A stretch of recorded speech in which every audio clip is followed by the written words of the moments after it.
नमस्कार, कैसे हैं आप लोग? मेरे ख्याल से अच्छे होंगे, अपनी पढ़ाई लिखाई खूब अच्छे से कर रहे होंगे। जिन लोगों को खंड शिक्षा अधिकारी की तैयारी करनी है, खंड शिक्षा अधिकारी एक बहुत ही अच्छी जॉब है। पीसीएस में बहुत सारी पोस्ट ऐसी भी हैं जो खंड शिक्षा अधिकारी के समतुल्य आप उनको कई मामलों में नहीं मान सकते। कई मामले क्या है, वो अधिकार की बात करें या एक रुतबे की बात करें या अन्य कई चीजों की बात करें, तो वो उससे बेहतर है। गाड़ी वगैरह भी मिल जाती है आपको, बजट आता है, आप गाड़ी से चलते हैं। तो परीक्षा कैसे आप पास करें, बाकी तो फॉर्म आएगा तो आपको सब पता ही चल जाएगा। तैयारी फॉर्म आने पे नहीं होगी, तैयारी आपको पहले से करनी पड़ेगी। मैं जानता हूँ अभी दो चार लोग आएंगे, बताएंगे फॉर्म नहीं आया, ये सब क्या कर रहे हैं। फॉर्म तो अब आना है, बचपन से क्या कर रहे हैं, आप पढ़ ही तो रहे थे, है ना। तो पढ़ाई तो करना ही पड़ेगा। खंड शिक्षा अधिकारी की जो परीक्षा है वो दो स्तरीय परीक्षा है। एक इसमें पेपर होता है प्रीलिम्स का, और प्रीलिम्स का एग्जाम जब आप पास कर ले जाते हैं तो प्रीलिम्स पास करने के बाद में आपको मेन एग्जाम देना होता है। इंटरव्यू इसमें नहीं होता है। अब आप कहेंगे बड़ा आसान है। कठिन कोई परीक्षा नहीं होती है, लेकिन आसान भी कोई परीक्षा नहीं होती है। बहुत छोटी छोटी परीक्षाएं अगर आप सही से पढ़ते नहीं, आपको पता नहीं होता है कि कहाँ से क्या तैयार करना है, तो आपके लिए कठिन हो जाती है। और बहुत सारे लोग खेलते खेलते ऐसे पेपर दे देते हैं, पास हो जाता है। ऐसा आपने देखा होगा। लेकिन एक बेसिक नॉलेज, एक ट्रैक, ये आपको पता होना चाहिए। अगर आपको ट्रैक सही नहीं पता है तो आप भटकते रहते हैं। तो प्रीलिम्स एग्जाम आपको पास करके तभी मेन एग्जाम देना है। प्रीलिम्स एग्जाम पहले भी मैं बता चुका हूं, 120 क्वेश्चन का ये पेपर होता है। जीएस का पेपर होता है, और एक ही पेपर होता है, दूसरा कोई पेपर इसमें नहीं होता है। जैसे आरओ में दो पेपर होते हैं, पीसीएस में दो पेपर होते हैं, इसमें एक ही जीएस का पेपर होता है। ये पेपर आपका 120 क्वेश्चन का 2.5 मार्क्स का टोटल 300 मार्क्स का पेपर होता है। अगर इसमें कट ऑफ की बात करें तो मान के चलिए लास्ट ईयर जो 2019 की वैकेंसी थी, जिसका पेपर 2020 में हुआ था, इसमें जो कट ऑफ गया था वो लगभग आप ये मान के चलिए कि 60% नहीं पहुंच पाया था। 50 से 55% के बीच गया था। लेकिन मेरा जो अनुभव रहा है या मेरा जो सुझाव आपको रहेगा, मैं ये आपसे कहूंगा कि आप कम से कम 60 से 65% की तैयारी मान के चलिए। तो ये मान के चलिए कि 60 से 65 क्वेश्चन, 50% 60 क्वेश्चन हुए ना, तो इसके ऊपर जब आप जाएंगे तो अपने को आप सेफ महसूस कर सकते हैं कि हम सेफ हैं, और आप मेन एग्जाम की तैयारी कर सकते हैं। लेकिन इससे भी ज्यादा जरूरी एक चीज ये है कि यहाँ पे क्वेश्चन पूछे जो जाते हैं वो कहाँ से पूछे जाते हैं। सिलेबस हमने देख लिया पिछले वीडियो में, आप सर्च करेंगे आईएएस प्रेप टैगलाइन के साथ तो आपको मिल जाएगा। लेकिन यहाँ पर जो क्वेश्चन पूछे जाते हैं वो कहाँ से पूछे जाते हैं, इसको देख लेना ज्यादा जरूरी है। जो 2023 की, सॉरी 2019 की जो परीक्षा हुई थी, अब जो वैकेंसी आएगी वो मेरे ख्याल से 24 के नाम से आएगी। 23 के नाम से तो आने को रही, आते आते आते आते इतना लंबा समय हो गया। अब ये कब आएगी तो वो वही बात है, फिर मैं वही जवाब दूंगा कि शासन और उसके बीच में कुछ बात चल रही है, आयोग के बीच में। भाई जो पता है वही बताएंगे। लेकिन हमारा काम है पढ़ाई कराना, पढ़ाई करना। तो उस लिहाज से मैं मान के चलता हूं कि वैकेंसी कभी भी आए आप तैयार रहिए। ठीक है। तो कहां से कितने क्वेश्चन इसमें आए थे, तो 2019 की जो वैकेंसी थी जिसमें 309 पोस्ट थे, उसमें 120 क्वेश्चन की ये ट्रेंड एनालिसिस है। और इस ट्रेंड एनालिसिस को देखने के बाद आपको ये पता चल जाएगा कि क्वेश्चन कहां से आए, कितने क्वेश्चन किस सेगमेंट से पूछे गए, और ये आपको समझ में आ जाएगा। तो अभी से जो आप पढ़ना शुरू करेंगे, उस पढ़ाई में आप उसी हिसाब से अपनी रूपरेखा तय कर पाएंगे जैसा यहाँ पर पूछा जाता है। इसको देखने के बाद मैं कुछ बातें और आपको बताऊंगा जो बहुत इंपॉर्टेंट है, इसके अलावा भी आपको जाननी चाहिए। इसको अगर मोटे तौर पर आप बांटे तो इतिहास, भारतीय राष्ट्रीय आंदोलन, इन दोनों को मिला के आप इतिहास कह सकते हैं।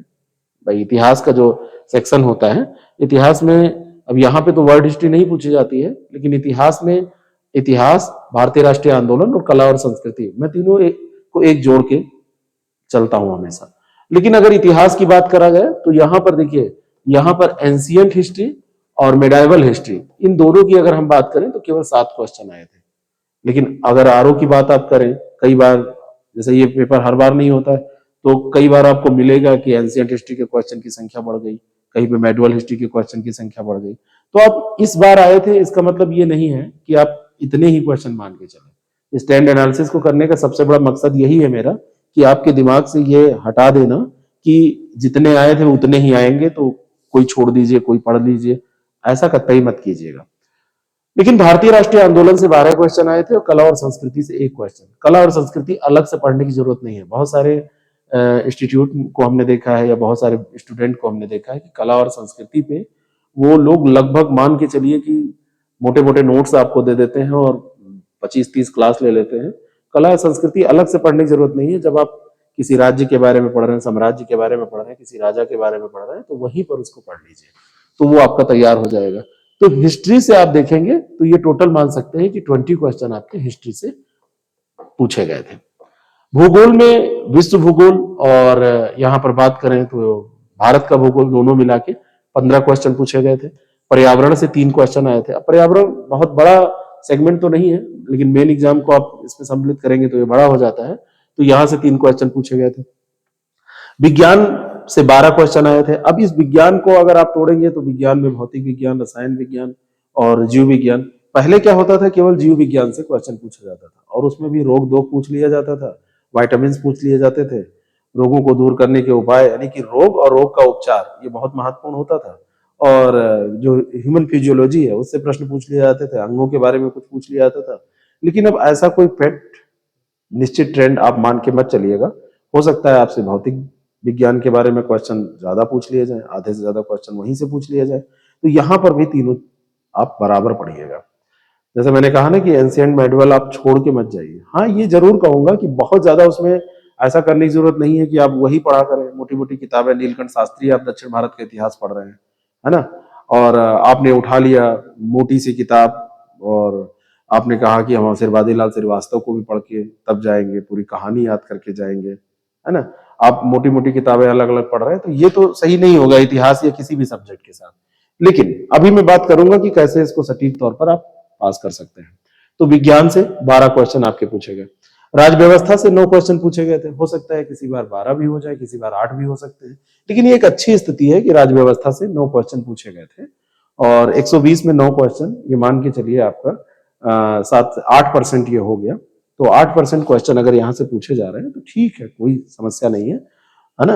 और अर्थव्यवस्था, अर्थव्यवस्था से 6 क्वेश्चन पूछे गए थे। अर्थव्यवस्था का क्या सीन होता है, अब अर्थव्यवस्था में कोई मोटी किताब पढ़ने की जरूरत नहीं है। अर्थव्यवस्था आप कॉन्सेप्ट पढ़ लीजिए, पुराने क्वेश्चन देख लीजिए और इसको रिलेट कर लीजिए करंट अफेयर से। तो इकोनॉमी जब करंट अफेयर से रिलेट होती है तो लगभग आपके 100% सवाल यहाँ पर हो जाते हैं।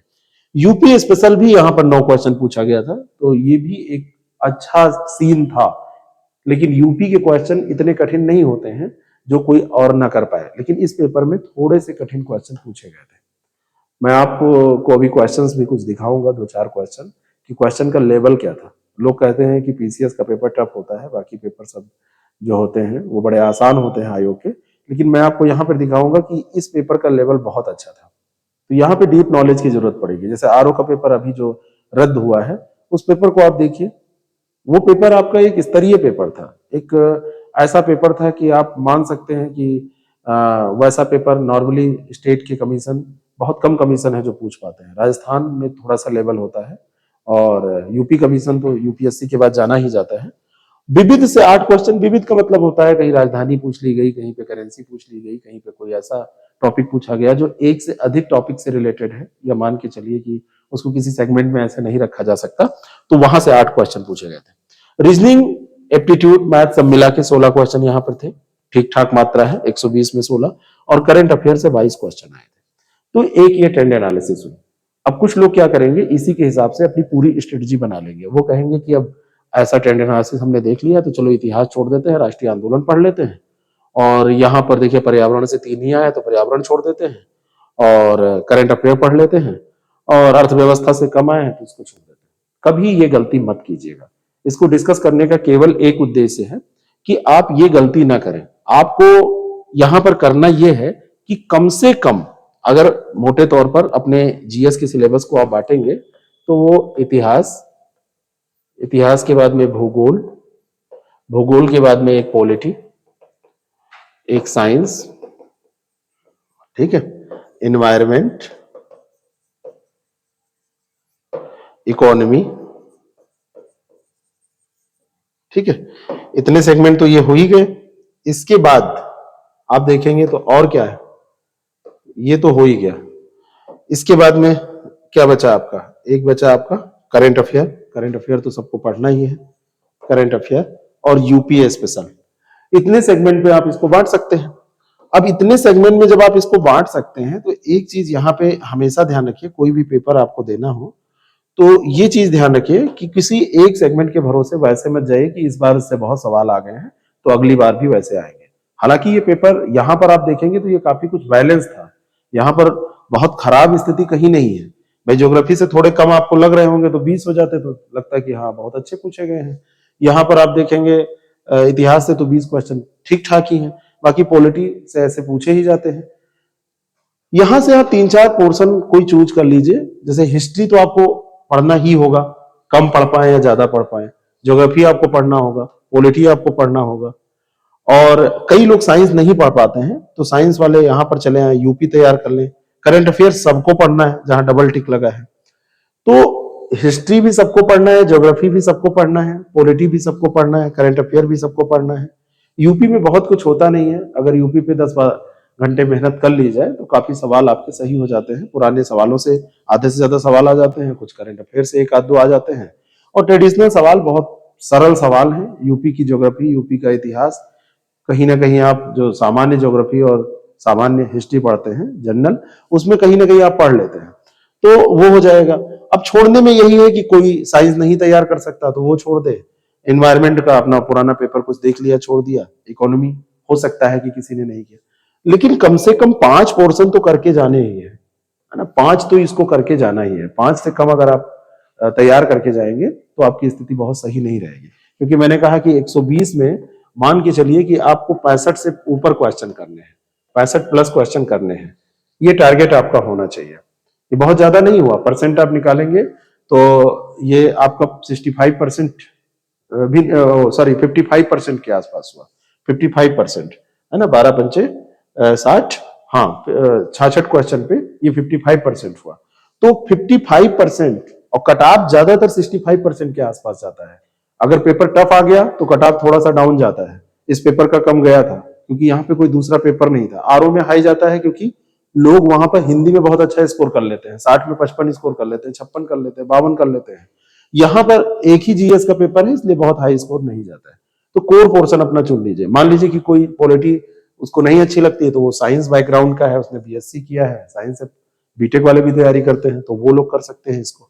इन्वायरमेंट बहुत आसान है, इसको भी आप करिए। कुल मिला के पढ़िए सारा, ये कोई भी सेगमेंट ना छोड़िए, मतलब कंप्लीट सिलेबस पढ़िए। सबसे बड़ी बात यह है कंप्लीट सिलेबस आप पढ़िए, और कंप्लीट सिलेबस पढ़ने के बाद में आपको करना क्या है, पूरा पढ़ने के बाद में आपको अपना कोर पोर्शन चुनना है ना, कोर एरिया।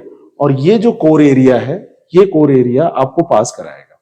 तो ट्रेंड एनालिसिस करने का मतलब ये नहीं है कि बिल्कुल उसी को लकीर का फकीर बन जाइए, वही पकड़ के अब आप तैयार करिए, ऐसा कुछ नहीं। ये बहुत ज्यादा जरूरी चीज है कि आप इस तरीके से पूरा सिलेबस एक बार पढ़ लीजिए। कोई पोर्शन आपको कमजोर लगता है तो उसको कोर पोर्शन में मत रखिए, ये काम आप करिए। अब लेकिन पढ़ना तो पड़ेगा। वो जो नए लोग हैं उनको अभी तो यही नहीं पता है कि उनका कोर पोर्शन कौन सा है, कमजोर पोर्शन कौन सा है, तो ये भी आपको काम करना पड़ेगा और सारा कुछ आपको इसी से पता चलेगा। अब इस पेपर की अगर हम बात करें, मेन एग्जाम पे हम बाद में चर्चा करेंगे। अगर हम इस पेपर की बात करें तो देखिए क्वेश्चन बड़े अच्छे अच्छे इसमें पूछे गए थे। एक ही पहला ही क्वेश्चन मैं आपके सामने रखने जा रहा हूँ, खंड शिक्षा अधिकारी का ये पेपर है। अब इसमें आप देखिए, ये क्वेश्चन देखिए, इसका लेवल देखिए। 1 मिनट। फ़ारेनहाइट पैमाने पर तापमान 200 फ़ारेनहाइट है, इसका मान सेल्सियस पैमाने पर क्या होगा? तो अब किसी ने रट रखा है कि 93.3 होगा, तब तो ठीक है, उसने कर दिया। नहीं तो इसको कैलकुलेट करने के लिए जो फार्मूला हमने आपको क्लास में भी बताया है, पढ़ाया भी है, कई बार इसको डिस्कस किया है, तो ये फार्मूला आपको याद होना चाहिए। C = F-32 ब्रैकेट में इंटू 5/9। तो इससे आप फ़ारेनहाइट और सेल्सियस को निकाल सकते हैं। तो इसमें 93.3 ये आ जाएगा। बात समझ में आ गई? क्वेश्चन ठीक ठाक पूछे गए, कोई वन लाइनर क्वेश्चन, बहुत ऐसा नहीं कि बस वन लाइनर उठा के रख दिया ऐसे पूछ लिया, है ना। यहाँ पे देखिए 74वें संविधान संशोधन पर एक सवाल यहाँ पर पूछा गया था, और ये सवाल आप देखिए बिल्कुल यूपीएससी के टक्कर का सवाल था। भारतीय संविधान के 74वें संशोधन के संबंध में निम्नलिखित में से कौन सा कथन सही है? ये संविधान में एक नई अनुसूची जोड़ने का उपबंध करता है, यह नगरपालिकाओं की कार्यप्रणाली की पुनर्संरचना करता है, नगरपालिकाओं में महिलाओं के लिए आरक्षण प्रदान करता है, यह केवल कुछ निर्दिष्ट राज्यों में ही प्रयोज्य है। 3 सवाल, 4 स्टेटमेंट, 4 सवाल बन सकते थे और यहां से उठाया गया। तो ये मैंने बार बार आपसे कहा है कि केवल वाला ये हटा दीजिए, ये निकल जाएगा और चौथा निकलेगा तो ये 3 हट जाएंगे, केवल एक सही हो जाएगा। ठीक है, बहुत कठिन सवाल तो नहीं कहा जा सकता, लेकिन लेंदी है। लेंदी सवाल आपके दिमाग में प्रेशर बनाता है। आपको मतलब कई बार लगता है कि अरे इतने इतने लेंदी सवाल को हम कैसे पढ़ के पूरा पेपर करेंगे, तो ये एक बहुत बड़ा कारण बन जाता है। ठीक है, अगले इस पे हम देखें तो अगला आप प्रश्न देखिए। प्रश्न कोई भी बहुत सामान्य प्रश्न आपको नहीं मिलेगा, ठीक ठाक प्रश्न आपको मिलेंगे।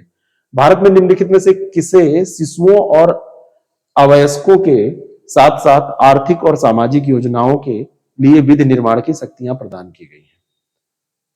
केवल केंद्र को, केवल राज्य को, राज्य केंद्र दोनों को, या केवल स्थानीय सरकारों को?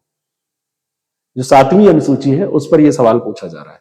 काफी अच्छा चिंतन करके तब आप इसका जवाब दे सकते हैं। तो ये राज्य और केंद्र दोनों को ये अधिकार दिया गया है कि शिशुओं और अवयस्कों के लिए आर्थिक और सामाजिक योजनाएं बना सके, विधि निर्माण वो कर सके। सूची सुमेलित करने वाले खूब सवाल थे। देखिए यहां पर इधर दिया है अंतरराष्ट्रीय विधि के प्रति आदर बढ़ाना, अनुच्छेद आपसे पूछा जा रहा है ना। प्राणियों के प्रति दया भाव रखना। अब देखिए 50 और 51 दो ही अनुच्छेद उठा के पूछ लिया। डीप नॉलेज की जरूरत है या नहीं है? यहां पर जिसको बहुत सतही ज्ञान होगा वो नहीं कर पाएगा ये सवाल, कतई नहीं कर पाएगा। यहां पर बहुत सतही नॉलेज से नहीं। अब जैसे अंतरराष्ट्रीय विधि के प्रति आदर बढ़ाना, अगर 51 आपको पता है तो 51 गा पता होना चाहिए। अगर 51 गा आपको याद है तो खैर हो जा रहा है क्वेश्चन, तब बहुत कठिनाई नहीं हो रही है। 51 गा 1 का 2 अगर आप कर देंगे, यहाँ बी ही आंसर है, 1 का 2। प्राणियों के प्रति दया भाव रखना, तो अनुच्छेद 51 का छा। अब इतना डीप क्वेश्चन यूपीएससी में भी आपको नहीं मिलता है। एक आध क्वेश्चन इसके ऐसे आपको मिलेंगे। आगे आइए, यहां पर मैं आपको दिखा रहा हूं, जैसे करंट अफेयर के जो सवाल इन्होंने पूछे थे। करंट अफेयर बहुत खराब नहीं था। करंट अफेयर तो अपने पूरे जो हमने डिस्कस किया था उसी से सारा आ गया था, लगभग 80-90%। कोई भी डिस्कस करेगा आ जाएगा। ये मत सोचिएगा कि मैं ऐसा बोल रहा हूं तो बहुत बड़ा कमाल कर दिया। निम्नलिखित देशों में से किस देश ने दिसंबर 2019 में G20 देशों की अध्यक्षता जापान से प्राप्त की? तो ये जापान से सऊदी अरब को दी गई थी। तो ये देखिए, ऊर्जा संयंत्र और ऊर्जा के प्रकार, ये आपसे एक सवाल पूछा जा रहा है। कौन सा ऊर्जा संयंत्र और कौन से ऊर्जा के लिए ये जाना जाता है? चमेरा, ग्वाल पहाड़ी है ना, कुडानकुलम जो है, और पतरातू है। तो कौन किसके लिए है? अब ये चर्चा में चीजें रहती हैं तो पूछ ली जाती है, या ट्रेडिशनल सवाल भी आप इसको मान सकते हैं। ठीक है, अब इसमें आपको अगर पता होगा कि जो ये पतरातू है, जैसे पतरातू लगभग मैं मान के चल रहा हूं सबको पता होना चाहिए, और अगर पतरातू को आप तापीय ऊर्जा से कनेक्ट कर देते हैं, है ना, सो मैच कर देते हैं, तो यहां पर देखिए डी ऑप्शन आपका निकल आ रहा है। लेकिन पतरातू पता तो होना चाहिए कम से कम। कुदानकुलम अगर आपको पता है कि आणविक ऊर्जा है तो C का 1। तो क्वेश्चन बहुत सरल नहीं है, लेकिन पेपर बहुत कठिन नहीं है। कुछ कठिन है, कुछ सरल है, मिसलेनियस है, लेकिन पेपर जो है वो बड़ा लेंदी है। अगर कुदानकुलम पतरातू में से कुछ भी, कुदानकुलम तो लगभग सबको पता है, तो आपका ये सवाल हो जा रहा है। कथन कारण के भी ठीक ठाक सवाल थे। कथन कारण के ठीक ठाक सवाल, सुमेलित करने वाले बहुत सारे सवाल थे। यहाँ पे देखिए नगरीकरण से जो सवाल पूछा गया था, अपने आप में ये भी एक बढ़िया सवाल था। नगरीकरण से जो सवाल पूछा गया था, यहाँ पे देखिए, भारत में नगरीकरण के संदर्भ में निम्नलिखित कथनों में से कौन सा सही है? 2011 की जनगणना के अनुसार देश की कुल नगरीय जनसंख्या का 60% से अधिक प्रथम श्रेणी के नगरों में निवास करती है। अब मतलब मोटे तौर पर लगभग आपसे कहा जा रहा है, एग्जैक्ट आंकड़ा नहीं पूछा जा रहा है, तो आपको सोच के आंसर देना पड़ेगा। और 2011 में देश में 10 लाख से अधिक जनसंख्या वाले नगर जो है वो 53 नगर संकुल थे। तो ये तो वेल नोन फैक्ट है। पहला भी लगभग सही है ना, नगरीय जनसंख्या लगभग कुल नगरीय जनसंख्या का। अब ये देखेंगे तो 70.02%, यहां पे 60% से अधिक, तो वैसे है तो 70.02%, समझ रहे हैं, लेकिन 60% से अधिक जनसंख्या प्रथम श्रेणी के नगरों में निवास करती है। ठीक है, तो आपको यह फैक्ट तो पता होता है। ठीक है, अब 60% से अधिक प्रथम श्रेणी के नगरों में निवास करती है, तो नगरीय जनसंख्या का लगभग 42.6 उसमें पाया जाता है, तो 60% से अधिक हो जाएगा। इस तरीके से आपको कैलकुलेट करना पड़ेगा दिमाग में, यानी कि टोटल जनसंख्या तो 70.02%। अब उसका 70.02% का 42% प्रथम श्रेणी के नगरों में, तो मान सकते हैं कि टोटल का 60% यहाँ पे पाया जाता है। इस तरीके से सवाल आपसे ये पूछा गया, तो दोनों यहाँ पर सही। काफी टफ क्वेश्चन था, सीधा कोई क्वेश्चन नहीं पूछा गया। तो ट्रेंड एनालिसिस करने का यही उद्देश्य है कि कैसे सवाल पूछे जाते हैं और कैसे आप अपनी रूपरेखा बनाएं।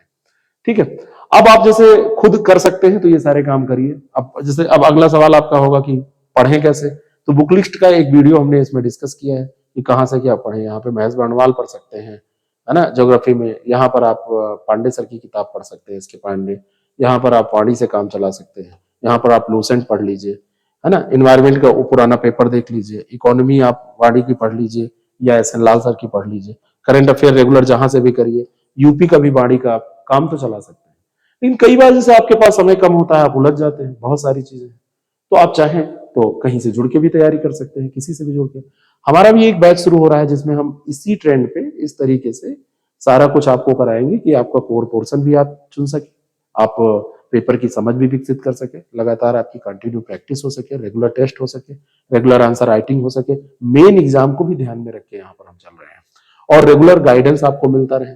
जो लोग सेलेक्ट हुए पिछले वाले बैच में, जो 2019 वाली वैकेंसी थी, 2020 में पेपर हुआ, 21 में फाइनल, तो उसमें जो लोग सेलेक्ट हुए उनसे भी आपको हम मिलवा सके, उनके जो अनुभव मेरे पास है उसको भी आप तक शेयर कर सके। कैसे आप हिंदी तैयार कर सके, क्योंकि ये पेपर जो होगा पूरा हिंदी और जीएस दोनों डिस्क्रिप्टिव पेपर होगा। 2 पेपर मेन में आपके होंगे, तो 200 नंबर का ये जीएस और 200 नंबर की ये हिंदी। ठीक है, तो इस तरीके से आप देखेंगे तो 400 नंबर का ये पेपर आपका होगा 3-3 घंटे का। तो यहाँ पर देखिए हिंदी और ऐसे ये पूरा सिलेबस आपका कंप्लीट हो जाए, और यहाँ पर आप ये जीएस में जो 3 तरीके के 40 सवाल पूछे जाते हैं, यहाँ पे 40 सवाल, तो 40 सवाल जो पूछे जाते हैं, यहाँ पे ये 10 सवाल यहाँ से पूछे जाते हैं, 10 सवाल यहाँ से और 20 सवाल यहाँ से। तो ये 50 शब्दों में लिखने हो, 25 शब्दों में लिखने होते हैं, 50 शब्दों में लिखने होते हैं, ये 125 वर्ड्स में लिखने होते हैं। तो ये इनकी प्रैक्टिस भी होती रहे, तो इसलिए हमने एक बैच ये बनाया है। अभी ये जल्दी स्टार्ट होने वाला है, और इसके बारे में अगर आपको जानकारी चाहिए तो इस पर मैसेज करके जानकारी ले सकते हैं। आपको लिंक मिल जाएगा। इसमें हम लाइव क्लास भी करेंगे, इसमें हम आपके रिकॉर्डेड क्लास भी आपको मिल जाएंगी, और प्री मेन साथ में आपका तैयार होता चलेगा। कुछ ना कुछ आप रोज करते रहेंगे तो आपकी तैयारी अच्छी हो जाएगी। तो अगर आप ये चाहते हैं तो इसको ज्वाइन करके तैयारी कर सकते हैं, और नहीं तो कभी भी मैंने जो आपसे कहा कि एक उस पर तैयारी मत कीजिएगा कि हाँ आपने देखा कि इस साल पेपर में ये पूछा गया है तो आपने फट से क्या किया, उसी ट्रेंड पे तैयार करना शुरू कर दिया। आप हमेशा ये कोर्स जो मैंने आपको बताया ना, कोर पोर्शन, क्वेश्चन कहीं से भी पूछे जाएं, जब 5 कोर पोर्शन आपके रहेंगे जीएस के, तो आप उसको तैयार कर लेंगे। तो अगर आप चाहते हैं कि इस बैच में जुड़े और एक अच्छी तैयारी करें, केवल प्रीलिम्स की नहीं, प्रीलिम्स के साथ मेन की तैयारी कर पाए, तो अभी ये ऑफर में चल रहा है। अभी ऑफर हमने हटाया ही नहीं है, ऑफर में अभी आपका ये कोर्स 2555 का ये पड़ जाएगा, ओपन है। बाद में ये आपका 555 ये प्राइस भी हो सकता है, तो आप इसको ज्वाइन करके अपनी तैयारी कर सकते हैं। बढ़िया एक गाइडेंस आपको मिलेगा, बढ़िया मटेरियल मिलेगा, जिससे कि आपकी तैयारी अच्छी हो। Thank you so much.